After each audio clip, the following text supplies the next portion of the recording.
Well, it is weird how the themes do resonate completely with modern day, doesn't it? Absolutely. I think that's when I first read the script, it was what I took away from it the most was, wow, how relevant this feels and how contemporary it feels. You know, a book written 130 years ago, based 2,000 years ago, is being reimagined still to this day and still feels just as fresh, just as poignant.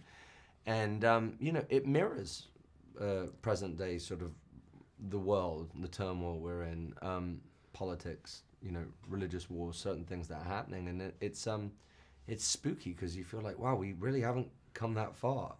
And I loved how this was very much a message of hope, though, and forgiveness and redemption, and that we can move on, and there is another way, and there is a better way than hate, and that is love.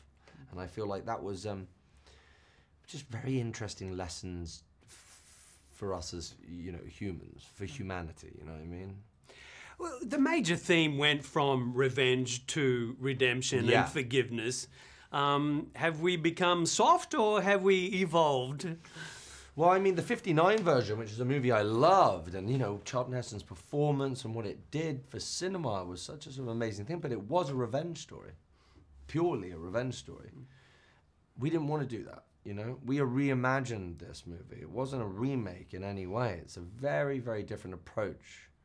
I thought that was really exciting because, you know, it's people talk about faith I'm a spiritual person. I'm not in one way or another religiously inclined, but I find the message of this stuff is just what I should be approaching life with more. I mean, which is simple acts of kindness, how far that can take us.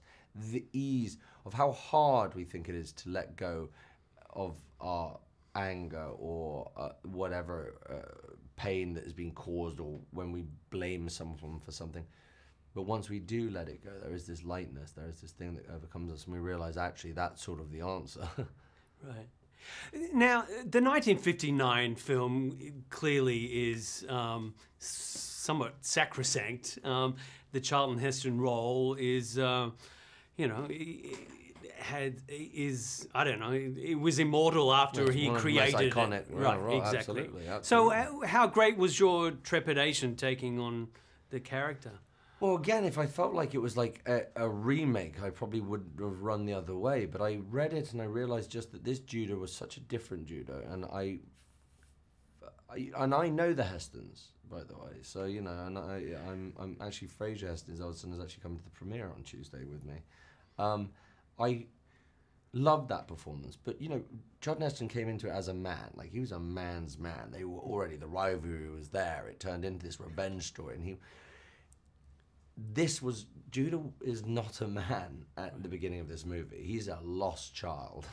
He is doing what he can to stay apart from all of the things that are happening around him because he says he wants to keep the peace. But by keeping the peace, he's not committing to anything. And that's also not committing to, he's always in questions with God, with status, with class.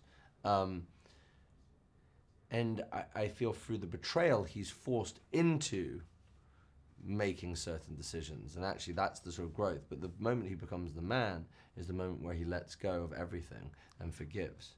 And that brings him back, and he goes full circle. And it's an amazing journey. As an actor, you're looking for great characters. I said, that's a great character. That's what we're looking for in this job. You know, it's something very special. So I was really honored. And hence why I worked so bloody hard for it, you know. I was like, it was a crazy amount of work, and it was something I learned the most from. Quickly, let's talk about the Chariot Race, an iconic scene from '59 as well. And you're a horseman, but what was it like trying to manage four of them at 100 miles an hour? Well, it's horseman or not does not prepare you for a chariot. It's its own entity, its own beast.